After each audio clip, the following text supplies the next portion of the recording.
ایسا نہیں کہا کہ جس سے سننے والا اسے کوئی نئی بات نکالے یا اس کو کسی طرح اکسا سکے کہ فلانے مفتی نے تمہارے بارے میں کیا کہا۔ اس کو کہتے ہیں نا کہ آداب الاختلاف، آداب الاختلاف، یہ بھی آپ لوگوں کی فقہ سے اور آپ کی افتاء سے متعلق ہے۔ اور آداب الاختلاف پر تو میں نے پورا ایک لیکچر ایک دفعہ دیا تھا۔ ہمارے لوگ کہتے تھے کہ برطانیہ میں تھا، مجھے لوگوں نے کہا علامہ صاحب یہ ہمارا جتنا اختلاف ہے یہ چاند کے مسئلے پر ہے، یہ ختم ہو جائے تو مزے ہی مزے ہیں۔ تو ہم میں نے ان سے کہا کہ چاند کا مسئلہ ہو یا سورج کا مسئلہ ہو، زمین کا مسئلہ ہو یا آسمان کا مسئلہ ہو، یہ آپ کی خام خیالی ہے۔ ہمارے یہاں جو انتشار پایا جاتا ہے یہ اس لیے نہیں پایا جاتا کہ ہمارا چاند پر اختلاف ہے یا سورج پر اختلاف ہے یا زمین پر اختلاف ہے۔ ہمارے اختلاف اور ہمارے یہاں جو تفرقہ اور انتشار ہے اس کی وجہ اور ہے۔ تو انہوں نے پوچھا کیا وجہ ہے؟ ہم تو سوچتے ہیں یہی ایک وجہ ہے جس پہ ہم برطانیہ میں لڑتے ہیں۔ میں نے کہا وجہ یہ ہے کہ آپ اسلامی ہسٹری اٹھا کر دیکھیں، ہمارے اکابرین میں مسائل میں اختلاف ہوتا تھا اور چیزوں کی حلت اور حرمت میں اختلاف ہوتا تھا، یعنی وہ چیزیں معمولی اختلاف نہیں تھیں، حلال و حرام میں اختلاف ہوتا تھا نا، نماز ہوئی ہے کہ نہیں ہوئی اس میں اختلاف ہوتا تھا۔ اب یہ جو سمندری مخلوق ہے مچھلی کے سوا، ہمارے ہاں اور ان کا جو اختلاف ہے یہ کوئی چھوٹا اختلاف ہے۔ اسی طرح یعنی بے شمار مثالیں آپ نے ان مفتیان کرام سے بزرگوں سے سنی ہوں گی، چونکہ یہ آپ لوگوں کے ٹاپک کا اور سبجیکٹ کا حصہ رہا ہے۔ لیکن تمام تر اختلافات کے باوجود ان کے ہاں ایک فن پایا جاتا تھا، آداب الاختلاف، کہ آپ نے کسی بندے سے کس دائرے میں اختلاف کرنا ہے۔ تو میں نے کہا کہ صبح قیامت تک یہ ممکن نہیں کہ ہمارے اختلافات ختم ہوں۔ میں نے کہا صبح قیامت تک یہ ممکن نہیں، چونکہ جیسے ہماری شکلیں اور چہرے ایک دوسرے سے نہیں ملتے، ہماری فکر اور سوچیں بھی ایک دوسرے سے کبھی نہیں ملیں گی۔ ایک استاد سے پڑھنے والے ہوں گے ان کی رائے مختلف ہوگی، ایک والد کی اولاد ہوگی ان کی آراء مختلف ہوں گی، ایک کلاس میں پڑھنے والے ہوں گے ان کی آراء میں اختلاف ہوگا۔ اختلاف ہونا یہ کوئی بڑی بات نہیں اور یہ صبح قیامت تک جاری رہے گا۔ اصل مسئلہ ہمارے ہاں کسی مسئلے کا اختلاف ہونا نہیں ہے، ہمارے ہاں جو چیز مفقود ہے وہ آداب الاختلاف ہے، کہ امام مالک کا امام الشافعی سے اختلاف ہوا، امام شافعی کا امام ابو حنیفہ رحمہم اللہ کے ساتھ کسی سے اختلاف ہوا، تو اختلاف کے باوجود جو ادب تھا ان کا، جو طریقہ تھا ان کا، جس انداز کو وہ بیان کرتے تھے، کہ یعنی ہمارے یہاں جو اجتہاد میں کتنا خوبصورت طریقہ تھا اپنے اختلاف کو بیان کرنے کا، کہ ہو سکتا ہے کہ وہ حق پر ہو، یعنی ایک مصیب ہو اور ایک مختی ہو، تو ہمیشہ ایک گنجائش رکھتے تھے کہ میری رائے یہ ہے، میری تحقیق یہ ہے، لیکن ہو سکتا ہے حق اس طرف ہو۔ اور اختلاف بھی کرتے تھے لیکن اگلے کے اختلاف کو وزن بھی دیتے تھے، اور اس کے اختلاف پر اس کی تنقیص نہیں کرتے تھے، اس کی تذلیل نہیں کرتے تھے، اور اس کے ساتھ یہ رویہ نہیں رکھتے تھے جو آج کے دور میں ہم نے ایک دوسرے کے ساتھ رکھا۔ میں نے کہا ہمارا چاند سورج فقہی مسائل کا اختلاف ہمارے ہاں جو مفقود ہے وہ آداب الاختلاف ہے، کہ اختلاف کے باوجود آپ نے اس کے ساتھ تعامل کیسے کرنا ہے، آپ نے خوب اس اختلاف کو کیسے ڈیل کرنا ہے، اپنے موقف کو بیان کرنے کے ساتھ ساتھ جو فریق مخالف ہے اس کے موقف کو کس انداز میں بیان کرنا ہے، تاکہ آپ کے اور اس کے فکر کا فرق بھی واضح ہو جائے، دلائل بھی واضح ہو جائیں، لیکن قوم میں انتشار بھی نہ پڑے، قوم میں تفرقہ بھی نہ پڑے، اور قوم کے اندر ایک دوسرے کے خلاف نفرت کے اور تشدد کے اور شدت کے جذبات بھی پیدا نہ ہو۔ اصل بات میں نے کہا یہ مفقود ہے ہمارے ہاں، ورنہ اکابرین نے ہم سے زیادہ بڑے بڑے مسئلوں میں اختلاف کیا، لیکن ان کے اختلاف میں اس چیز کا خیال ہمیشہ رکھا گیا۔ اسی لیے آج ہم کہتے ہیں امام شافعی رحمہم اللہ، امام مالک رحمہم اللہ، امام احمد بن حنبل رحمہم اللہ، اس صاحبین نے امام ابو حنیفہ سے اختلاف نہیں کیا، لیکن ہم کہتے ہیں کہ رحمہم اور رحمہم اللہ، تو ان پر ہم رحمتیں نازل کرتے ہیں۔ پھر آپس میں شیخین کا طرفین کا اختلاف تھا، لیکن اس ادب کے دائرے میں۔ آج ہمارے ہاں چھوٹے چھوٹے علامہ سعیدی صاحب رحمۃ اللہ تعالی علیہ نے مسائل میں اختلاف کیا، لیکن کس قدر سنجھے انداز میں اختلاف کیا، لیکن جنہوں نے ان سے اختلاف کیا انہوں نے کون سی زبان استعمال نہیں کی، کون سی زبان ان کے بارے میں استعمال نہیں کی۔ یہ بنیادی چیز ہے کہ اختلاف رہے گا، اور اختلاف تھا، اختلاف ہے۔ فرق آج میں اور پہلے میں آداب الاختلاف کا ہے، صرف اختلاف کا نہیں ہے۔ وہ اس کو اور طرح سے دیکھتے تھے، ہم اس کو اور طرح سے ڈیل کرتے ہیں۔ بہرحال بات ہماری چلی تھی برطانیہ کے حوالے سے۔ مجھے ٹائم کا، میرے پاس گھڑی نہیں ہے، یہ بھی بتاتے رہیں کہ کتنا ٹائم ہے تاکہ میں خاص ٹاپکس پر بھی آؤں۔ تو برطانیہ کے معروضی حالات میں جو ایک سروے تھا، انہوں نے اس میں کہا ہے کہ برطانیہ میں رہنے والے مسلمانوں میں ہر 10 میں سے ایک ذہنی عارضے میں مبتلا ہے۔ یعنی پریشر اتنا ہے، اور وہاں پر جو مسائل ہیں، یہ 2018 کا سروے ہے کہ ہر 10 میں سے ایک کسی نہ کسی ذہنی عارضے میں مبتلا ہے۔ اور انہوں نے یہ سروے کیا کہ 62% برطانیہ کے مسلمان یا تو طلاق یافتہ ہیں یا پھر غیر شادی شدہ زندگی گزار رہے ہیں، 62% مسلمان۔ اس کے علاوہ 67% مسلمان، یہ ان کا سروے تھا۔ اس میں تھوڑا بہت اوپر نیچے ہو سکتا ہے، شادی سے قبل جنسی تعلق رکھتے ہیں ایک دوسرے کے ساتھ۔ آپ تو انگریزوں کی بات کرتے ہیں، یہ وہاں کے رہنے والے مسلمانوں کے بارے میں سروے کہ 67% مسلمان۔ اسی طرح انہوں نے لکھا تھا کہ 10% انتہائی غریب علاقوں میں رہتے ہیں۔ یہ بھی وہاں کے مسلمانوں کا مسئلہ ہے کہ ان کی اکثریت ان کونسلز اور ان بوروز میں رہتی ہے جو انتہائی غریب علاقے سمجھے جاتے ہیں، چونکہ وہاں پر بھی اتنا فرق نہیں جیسے یہاں کا ہے، لیکن علاقائی فرق تو وہاں پر بھی پایا جاتا ہے۔ اس کے علاوہ ہر 4 میں سے ایک کے پاس کوئی کوالیفیکیشن نہیں۔ وہ کون سے ہیں؟ آپ کہیں گے برطانیہ میں، حالانکہ برطانیہ میں تو میٹرک کرنا، جس کو جی سی ایس سی کہتے ہیں، یہ جبری ہے، یعنی لازمی آپ نے کرنا ہی ہے۔ یہ وہ جو داماد بن کر آئے، شادیاں کر کے آئے، رشتہ داریوں کی وجہ سے آئے، تو یہ داماد صاحبان ایسے ہیں کہ اگر ان کی وجہ سے ہر 4 میں سے ایک جو ہے وہ اس کے پاس کوئی کوالیفیکیشن نہیں، اور وہ رہتا کہاں ہے؟ برطانیہ میں۔ 26% مسلمان برطانیہ میں باقاعدگی کے ساتھ ہیں، بے قاعدہ نہیں، جن کے بارے میں ان کا خیال ہے کہ ریگولر ڈرگ استعمال کرتے ہیں۔ 26% مسلمان ریگولر ڈرگ استعمال کرتے ہیں، اور 78% مسلمان ڈبل لائف گزارتے ہیں۔ ڈبل لائف سمجھتے ہیں، جس کو ہمارے یہاں کہتے ہیں منافقانہ شخصیت۔ 78%۔ کیسے؟ گھر میں اور ہیں، بازار میں اور ہیں، یونیورسٹی میں اور ہیں۔ گھر میں امی ابا بڑی پرہیزگار نمازی ہے تو اور ہے، یونیورسٹی میں وہ کسی اور کردار کا۔ فرمایا کہ مسلم معاشرے کے جو افراد ہیں 78% یہ ڈبل لائف گزارتے ہیں، دو شخصیتوں کے حامل ہوتے ہیں، اس لیے کہ مارکیٹ کے تقاضے اور ہیں، گھر کے ریکوائرمنٹ اور ہے، یونیورسٹی کے تقاضے اور ہیں، اور کہ مسجد میں وہ اور بلا ہوتے ہیں، باہر وہ اور بلا ہوتے ہیں۔ تو اس طرح 78% ان کا سروے ہے کہ یہ ڈبل لائف گزارتے ہیں۔ 89% مسلمان، انہوں نے کہا کہ جو یونیورسٹی میں اسٹوڈنٹ پڑھتے ہیں ان سے پوچھا گیا کہ زندگی کا مقصد یا مستقبل کے ایم از این آبجیکٹو، 89% انہوں نے جواب دیا بس زندگی گزار رہے ہیں۔ یعنی ہوتا ہے نا بہت بڑا ہائی ٹارگٹ اور اچیو، تو ان کا تھا کہ بس زندگی گزار رہے ہیں، یہ بڑی بات ہے۔ اور سب سے زیادہ جو خطرناک ہے کہ برطانیہ جیسے ملک میں سالانہ 10,000 مسلمان، خاص طور پر نوجوان، اسلام چھوڑ رہے ہیں۔ 10,000 ایک سروے ہے ان کا کہ یہ اسلام چھوڑ رہے ہیں۔ ان میں سے سارے نہ عیسائی بنتے ہیں، نہ سارے یہودی بنتے ہیں، دیگر مذاہب کی طرف ان کا ریشو، بعض نے لکھا ہے، میرے پاس اس وقت نہیں ہے، لیکن دیگر مذاہب کی طرف ان کا ریشو کم ہے۔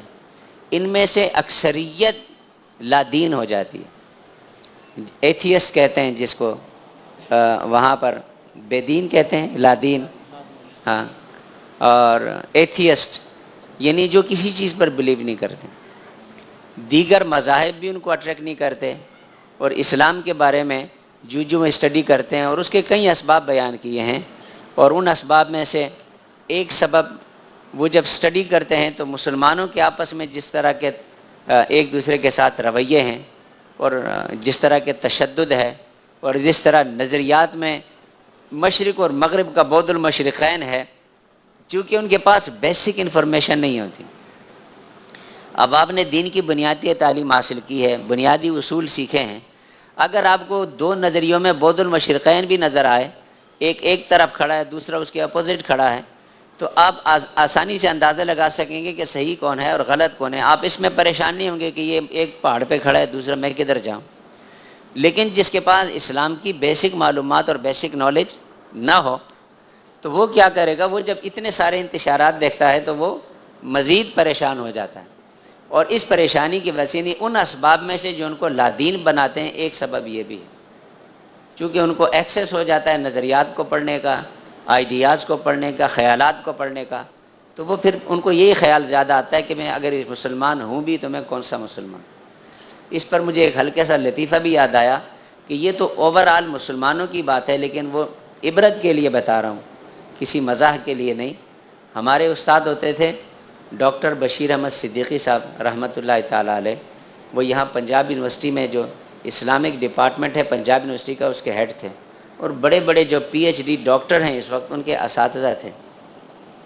تو ہم نے بھی ان سے پڑھا تھا تقابل ادیان۔ وہ پھر بعد میں یو کے شفٹ ہو گئے، تو وہ یو کے احوال کا جائزہ لینے کے بعد وہ کبھی کبھی اس پورے مضمون کو بڑے سادہ لفظوں میں بیان کرتے تھے، کہتے تھے کہ جس طرح کے حالات جا رہے ہیں مسلمانوں کے، اور مسلمانوں میں پھر جس طرح کے حالات جا رہے ہیں اہل سنت و جماعت کے، جنہیں عرف میں بریلوی کہتے ہیں، تو وہ کہتے تھے کہ آنے والے 15-20 سالوں میں یہ مسلمان نوجوان یا تو شرابی ہوں گے یا وہابی ہوں گے، کوئی تیسری قسم آپ کو بہت کم نظر آئے گی، یعنی یا تو دین سے نکلے ہوئے ہوں گے یا اگر دیندار ہوں گے تو اس فکر کے ہوں گے، اس لیے کہ ہماری مساجد اور ہمارے ادارے آنے والے بچوں کے اندر دین کا وہ شعور و فہم پیدا نہیں کرتے جو دیگر مکاتب فکر پیدا کرتے ہیں۔ ان کے ہاں جو ان کے مدارس میں مکاتب میں بچے آتے ہیں، ان کی فکری تربیت کا جیسا اہتمام ہے، اعتقادی طور پر ان کی پختگی کا جو سسٹم ہے، ہمارے ہاں اس کا دور دور سے بھی کوئی مقابلہ نہیں ہے۔ ہمارے ہاں بس زیادہ زور اسی پر رہا ہے، شروع میں 11ویں شریف کھائیے، ابھی 11ویں سے فارغ نہیں ہوئے تو 12ویں کی دیکھ چڑھ گئی ہے، اس سے فارغ نہیں ہوئے تو محرم کی 10ویں آ گئی ہے، اس سے آگے فارغ نہیں ہوئے ہیں تو چھٹی شروع ہو گئی ہے، اس سے آگے فارغ نہیں ہوئے ہیں تو آپ کو داتا صاحب کا عرصہ، یعنی یہ اس طرح کے کھانے پینے کے کام، یعنی بزرگوں سے جو نسبت تھی وہ بھی ان کی تعلیمات تک نہیں تھی کہ اگر داتا صاحب کا ذکر ہے تو انہوں نے کیا فرمایا، اگر خواجہ صاحب کا ذکر ہے تو انہوں نے کیا فرمایا، اور انہوں نے اصلاح احوال کے لیے، تعمیر شخصیت کے لیے یا اصلاح عقائد کے لیے کیا کیا۔ تو زیادہ توجہ اس پر ہوتی تھی، ثناخوانی ہو گئی، نعت خوانی ہو گئی، اور چند فضائل بیان ہو گئے اور دیکھ شریف پک گئی۔ تو اس کی وجہ سے وہ جو بچے یہاں سے جن کے والدین کٹر سنی العقیدہ ہوتے تھے، وہ جیسے ہی ہائی اسکول سے کالج میں جاتے تھے، بہت بڑی تعداد، میں پرسنٹیج میں کوئی مبالغہ نہیں کر سکتا، لیکن بہت بڑی تعداد کٹر سنی گھرانوں کی دیگر مسالک کی طرف چلی گئی، چونکہ جب وہاں پہنچے وہاں پر ان کو بتایا گیا کہ دین کیا ہے، بدعت کسے کہتے ہیں، خالص دین کیا ہے، تو یہاں چونکہ اس کا اہتمام نہیں تھا، یہاں لنگر شریف ہی لنگر شریف تھا، یا پھر سارے فضائل اور ایسے ایسے واقعات تھے کہ جب بندہ شعور کی منزلوں کو پہنچتا ہے تو اس چیزیں بڑی عجیب لگتی ہیں، آپ اسے کرامات کی شکل میں بیان کریں تو وہ چیزیں بڑی عجیب لگتی ہیں، عملی زندگیوں سے ان کا تعلق نہیں ہوتا۔ تو بندہ جب پڑھ لکھ جائے اور بنیاد بھی اس کی پختہ نہ ہو تو پھر وہ ساری چیزیں اسے عجیب سے آگے چلتے چلتے خدا نخواستہ واہیات لگتی ہیں، اور پھر جب اسے ڈائریکٹ کسی مسئلے پر قرآن پڑھا جائے، ڈائریکٹ کسی مسئلے پر حدیث پڑھی جائے، خواہ وہ اس کی غلط توجیہ بھی ہو، لیکن جب بندہ سنتا ہے کہ مسئلہ رسول اللہ نے اس طرح فرمایا، اس مسئلے کو اللہ نے اس طرح فرمایا، تو جس کو آپ نے ساری زندگی یہ فرمایا کہ فلاں بزرگ نے یہ فرمایا، شیخ سعدی نے یہ فرمایا، تو بتائیں کہ پڑھا لکھا شخص یونیورسٹی میں جانے والا، کالج میں جانے والا، وہ اس بات کو اہمیت دے گا کہ شیخ سعدی نے کیا فرمایا، یا اس بات کو اہمیت دے گا کہ اللہ نے کیا فرمایا؟ وہ کس چیز کو زیادہ اہمیت دے گا؟ تو یہ ہمارے ہاں جو بہت بڑا گیپ رہا، اور اس کے کئی اسباب تھے، وہ ساروں کو میں بیان بھی نہیں کرنا چاہتا، کسی کی توہین بھی مقصود نہیں ہے۔ کچھ اسباب ایسے تھے کہ وہ ان اوائڈیبل تھے، یعنی اس سے آپ بچ نہیں سکتے تھے. یعنی جو بیٹھا ہوا ہے جب اسے خود ہی خبر نہیں ہے، اس کی بس اس کا بھی سارا مبلغ علم 12 تقریریں ہیں. چونکہ گاؤں کے لوگ گئے تھے، ان گاؤں کے لوگوں نے وہاں پر جا کر مسجد بنائی. انہیں خیال آیا کہ کوئی مولوی صاحب بھی چاہیے. تو وہاں برطانیہ میں ظاہر کوئی گورا مولوی تو ملتا نہیں تھا، تو انہوں نے گاؤں کے حافظ جی کو کہا کہ حضرت تسی تشریف لے آؤ. حافظ جی یہاں سے چلے، ہیتھرو ایئرپورٹ پر اترے تو پتہ چلا میں تو انگلینڈ آ گیا. تو وہ مفتی صاحب ہو گئے، مفتی صاحب سے وہ شیخ الحدیث صاحب ہو گئے. لیکن ٹائٹل عناوین تو یہ سارے تھے، ہے تو بیچارہ گاؤں کا حافظ ہی نا. اس نے پھر جمعۃ المبارک میں 12 تقریریں اور 11 تقریروں کے سوا کیا سنانا. اس نے ان نوجوان بچوں کی جو وہاں کے ماڈرن اسکولوں میں پڑھتے ہیں اور وہاں کی بیسٹ تعلیم حاصل کرتے ہیں، اس نے کیا فکری اصلاح کرنی ہے. دوسری بات یہ بھی ہمارے ہاں رہی ہے کہ جو لینگویج گیپ تھا، جو لوگ اپنے اپنے گاؤں سے وہاں تشریف لے گئے وہ انگلش زبان سے یکسر نابلد تھے.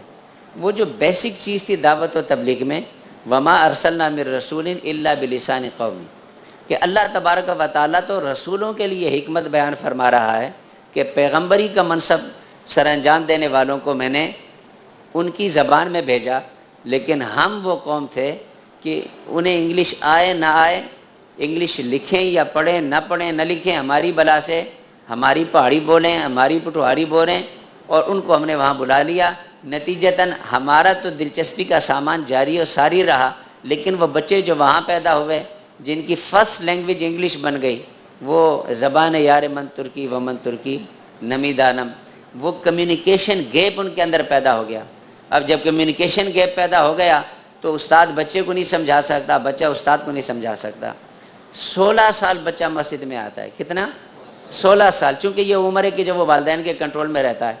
16 سال میں، 14 سال میں یا 12 سال میں روزانہ 2 گھنٹے مسجد میں آتا ہے.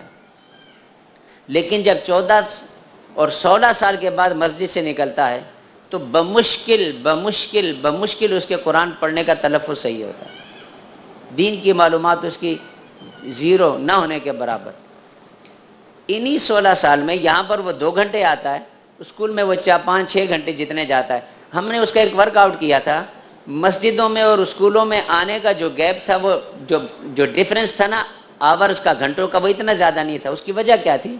اسکولوں میں بے شک لانگ آور کے لیے جاتے تھے، لیکن اسکولوں میں چھٹیاں ہوتی تھیں. یہ سمر چھٹی ہو گئی، یہ ایسٹر چھٹی ہو گئی، یہ ونٹر چھٹیاں ہو گئی. مساجد کا سلسلہ چونکہ مربوط تھا تو وہ چھٹیاں اتنی نہیں کرتے تھے، رمضان کی چھٹی کرتے تھے. نتیجتاً کیا ہوا کہ گھنٹے مور اور لیس بہت کم فرق رہ جاتا تھا. لیکن 16 سال میں یہاں وہ قرآن تلفظ سے نہیں پڑھ سکتا تھا، اور وہاں 16 سال میں وہ بچہ جو کچھ نہیں جانتا تھا وہ میتھ بھی سیکھ لیتا تھا، فزکس بھی سیکھ لیتا تھا، بایولوجی بھی سیکھ لیتا تھا، کیمسٹری بھی سیکھ لیتا تھا، وہ انگلش بھی سیکھ لیتا تھا. وہ سارے فنون اس کو آ جاتے تھے، اس لیے کہ وہاں سسٹم تھا پڑھانے کا، یہاں سسٹم کوئی نہیں تھا پڑھانے.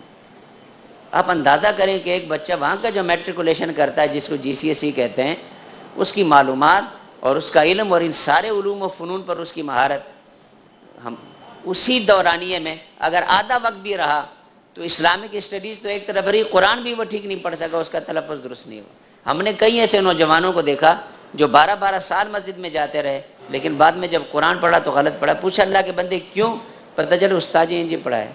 تو دیکھا جو کہ استاد جی تو کے سامنے ٹائٹل تو مفتی اعظم برطانیہ ہے، ٹائٹل تو بہت بڑا ہے، لیکن حضرت گاؤں کے حافظ صاحب ہیں اور گاؤں میں خود بھی تجوید سے نہیں پڑھا، تو یہاں کیسے اس کو پڑھائیں گے؟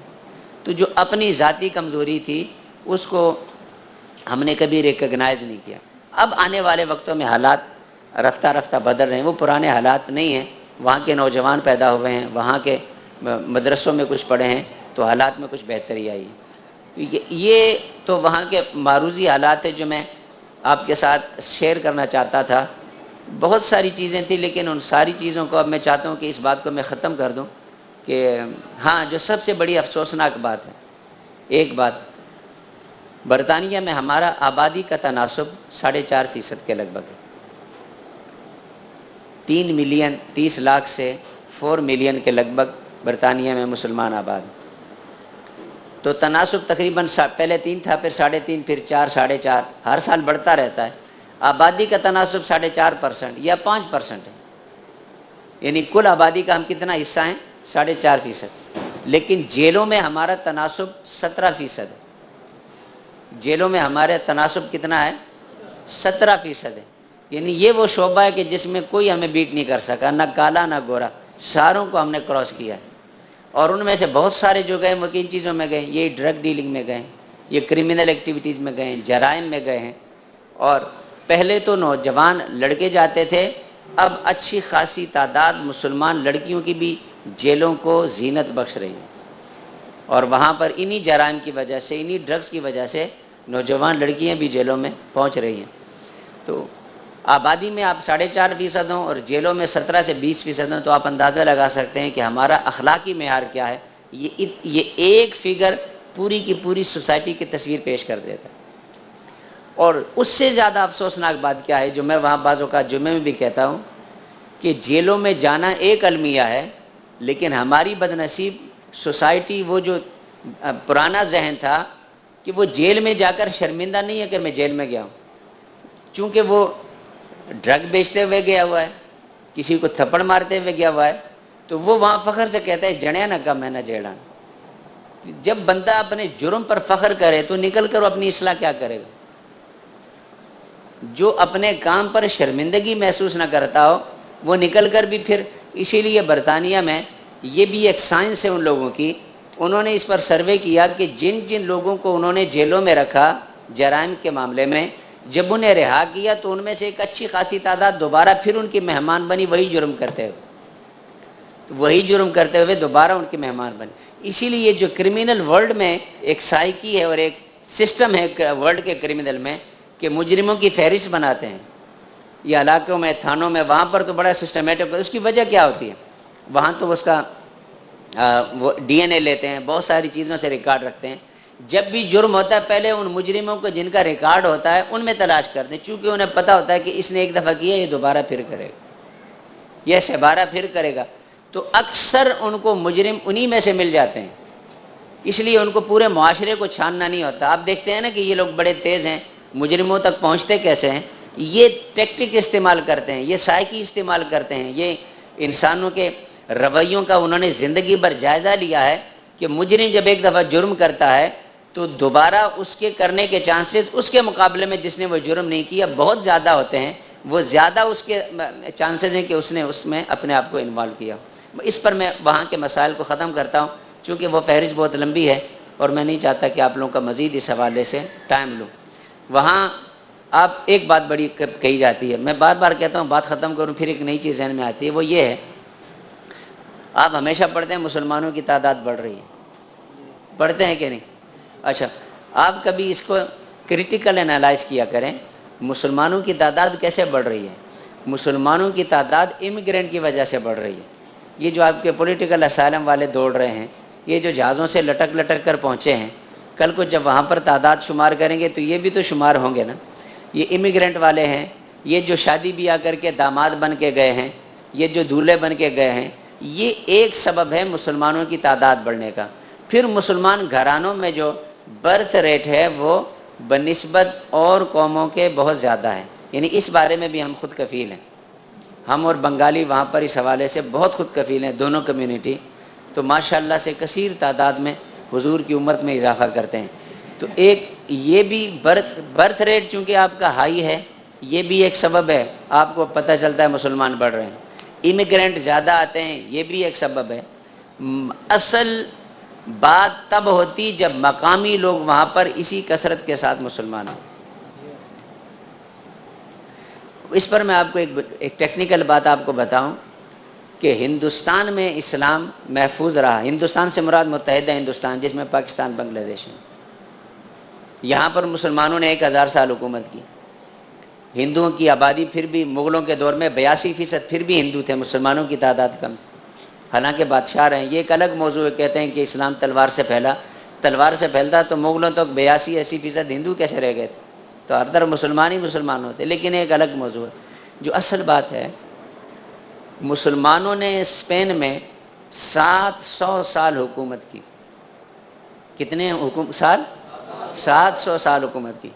اموی دور میں جب عباسیوں نے ان کو ڈیفیٹ کیا اور آگے اموی حکومت بغداد میں دمشق میں ختم ہونے لگی تو وہاں پر ایک شہزادہ تھا عبد الرحمن الداخل، وہ وہاں سے چلا اور اسپین کی طرف پہنچا اور وہاں پر اس نے ایک نئی حکومت قائم کی اور چلتے چلتے وہ 700 سال تک رہی۔ یہ جو ہسٹری کا شوق رکھتے ہیں وہ اس کو دیکھیں، اسپین میں جو یورپ ہے، لیکن جب وہاں پر انقلاب آیا تو ایک وقت چند سالوں کے بعد ایسا آیا کہ پورے اسپین میں ایک بھی آپ کو کلمہ پڑھنے والا نہیں ملتا تھا، یعنی مسلمان نہیں ملتا تھا۔ یا تو انہیں قتل کر دیا گیا، یا وہ ہجرت پر مجبور ہو گئے، یا پھر اس معاشرے میں انہوں نے اپنا دین بدل لیا، یعنی واپس عیسائی اور کرسچن بن گئے۔ تو مورخین جہاں دیگر اسباب بیان کرتے ہیں، ایک بڑا سبب اس کا ان میں سے ایک یہ بھی تھا کہ اسپین میں آنے والے مسلمانوں نے اپنے آپ کو لوکل سوسائٹی سے الگ تھلگ رکھا، اپنے آپ کو ایلیٹ کلاس رکھا، اپنے آپ کو ایک الگ کلاس رکھا جو عربوں کا مزاج تھا، اپنے آپ کو الگ تھلگ رکھا، ایلیٹ کلاس رکھا۔ مقامی آبادی میں اسلام اتنا انفلوئنس اور نفوذ نہیں کر سکا، نتیجتاً جب یلغار ہوئی تو 700 سال کے بعد اس ملک میں جہاں 700 سال کوئی مسلمان حکمرانی کرے اور وہاں پر اتنی بڑی بڑی شخصیتیں اور مشاہیر وہاں پر جنم لیں، آپ کتابوں میں پڑھتے ہیں تو انسان حیران ہو جاتا ہے کتنے بڑے بڑے اکابر ان علاقوں میں پیدا ہوئے جنہوں نے دین اسلام کی خدمت کی، اسلام کا نام لینے والا ایک بھی نہ بچے۔ وہ کیوں؟ اگر مقامی آبادی مسلمان ہوئی ہوتی تو کس کے بس میں تھا ساروں کو قتل کرنا، کس کے بس میں تھا ساروں کو ختم کرنا؟ لیکن مقامی آبادی میں اتنا انفلوئنس نہیں ہوا، اپنے آپ کو ڈسٹینس رکھا، اس لیے 700 سال بعد بھی اسلام مٹ گیا، یعنی اس کا نام و نشان وہاں پر مٹ گیا، مسجدیں استبل خانے بن گئے۔ میں خود کرتبہ گیا ہوں اور وہاں پر میں نے جو بہت بڑی مسجد تھی، ہم جب وہاں داخل ہوئے، میرے ساتھ کچھ اسٹوڈنٹ بھی تھے جو انگلینڈ سے گئے تھے، تو ہم نے دیکھا کہ ہمارے ساتھ 2 پولیس والے چل رہے ہیں، تو میرے ایک شاگرد کہنے لگا علامہ صاحب یہ بڑے شریف النفس لوگ ہیں، انہوں نے دیکھا کہ آپ ذرا مذہبی اور دینی لباس میں تو آپ کو پروٹوکول دے رہے ہیں۔ تو لیکن ہم جب اندر گئے تو ہمیں پتہ چلا وہ 2 بندے پولیس والے اس لیے ہمارے ساتھ تھے کہ وہ باقی لوگوں کو وہ کہہ دیتے تھے کہ نو پریئر، بھئی تم مسلمان لگتے ہو، نماز نہیں پڑھنا۔ ہمیں دیکھا کہ یہ زیادہ ہی جبے پہنے ہوئے، انہوں نے کہا انہوں نے جتنے جہاں جگہ دیکھنی ہے لمبے پہ جانا ہے، تو اس لیے انہوں نے 2 پولیس والے رکھے تھے کہ جو ہی جھکنے لگے ان کو پکڑ کے کہیں کہ سیدھے رہو، نماز پڑھنے کی اجازت نہیں۔ پولیس والے ہمارے ساتھ رہے صرف اس خیال سے کہ جو دیکھنا ہے دیکھو، جوتوں کے ساتھ پھرو، جو چاہو کرو، لیکن یہاں پر نماز نہیں پڑھنی۔ وہ قرطبہ کی مسجد جس اسلام کی تاریخ میں جب اسپین کا ذکر ہوتا ہے اس کے بغیر مکمل نہیں ہوتا، 2 رکعت نفل پڑھنے کی اجازت نہیں تھی جب میں اس وقت وزٹ کے لیے گیا۔ تو سب تبدیل ہوا۔ وجہ کیا تھی؟ مقامی لوگ نہیں۔ ہندوستان میں اسلام عربوں نے پھیلایا، محمد بن قاسم آئے، پھر پیچھے سے یہ آپ کے افغانستان سے، ہرات سے، غزنی سے اکابرین آئے، لیکن مقامی آبادی نے اسلام قبول کیا۔ یہاں کا رہنے والا جو جٹ کہلاتا تھا اس نے اسلام قبول کیا، یہاں کا رہنے والا جو گجر کہلاتا تھا اس نے اسلام قبول کیا، یہاں کا رہنے والا جو ارائی کہلاتا تھا اس نے اسلام قبول کیا، یہاں کے رہنے والی جو قوموں تھی انہوں نے اسلام قبول کیا۔ نتیجتاً جب مقامی آبادی اسلام قبول کر لے تو آپ سب کچھ کر سکتے ہیں، مقامی آبادی کو شکست نہیں دے سکتے۔ جو کچھ اسپین میں ہوا، کبھی کبھی مجھے خوف آتا ہے کہ وہی ہسٹری یورپ میں نہ دہرائی جائے۔ آپ لوگ اخبار میں خوب خبریں پڑھتے ہیں اسلام پھیل رہا ہے، لیکن کس طرح پھیل رہا ہے کبھی اس پر بھی توجہ کریں۔ مقامی آبادی اس انداز سے مسلمان نہیں ہو رہی جس انداز سے ہمارے اپنے امیگرینٹ کی تعداد بڑھ رہی ہے، اور جو وہاں گورے مسلمان ہوئے بھی ہیں وہ بھی ہم سے الگ تھلگ رہتے ہیں۔ کیٹ سٹیون بہت بڑا سنگر تھا، بہت مشہور نام ہے، اس کا نام ابھی یوسف اسلام ہے، اس نے اسلام قبول کیا اور اس نے ایک بڑا تاریخی جملہ کہا تھا، اس نے کہا تھا کہ thanks God I met Islam before Muslim, کہتے ہیں اللہ کا شکر ہے مسلمانوں سے پہلے میں اسلام سے ملا، اگر میں مسلمانوں سے پہلے ملتا تو شاید میری حالت اور ہوتی۔ انہوں نے جو ہمارے معاملات دیکھے، کلچر یہ وہ دیکھا، تو کہتے ہیں میں نے قرآن پڑھا، حدیث پڑھی، میں مسلمان ہوا، پھر مسلمانوں سے مجھے واسطہ پڑا۔ تو یہ ایک مسائل ہیں۔ وہ جو گورے ہیں ان کی اپنی ایسوسیشنز ہیں، اپنی آرگنائزیشن ہیں، ان کے اپنے حلقات ہیں۔ یہ اچھی بات ہے کہ جو گورے ان میں مسلمان ہوتے ہیں اکثریت صوفیت کی طرف مائل ہیں۔ آگے وہ کس طرح کی صوفیت کرتے ہیں جو ہمارے لوگ کرتے ہیں وہ ایک الگ موضوع ہے، لیکن اکثریت اس طرف مائل ہیں۔ اپنے طور پر زیادہ تر وہ بھی الگ تھلگ رہتے ہیں، چونکہ ہم نے اپنے کلچر اور دین کو مکس کر دیا ہے، اور وہ جب مسلمان ہوتے ہیں تو دین کے اس خالص تصور کو لیتے ہیں جو قرآن و حدیث بیان کرتا ہے۔ یہ تھے برطانیہ کے ہمارے مسائل۔ بڑے بڑے مسئلوں میں جو میں نے مفتی صاحب سے ڈسکس کیا تھا، ٹائم کتنا ہے؟ اچھا، ہمارے بڑے بڑے مسئلوں میں جس میں ہم ایک دوسرے کے کپڑے اتارتے ہیں، ایک دوسرے پر الزامات لگاتے ہیں، تہمتیں لگاتے ہیں، ایک وہاں کا چاند کا مسئلہ ہے، ایک نظام الاوقات کا مسئلہ ہے۔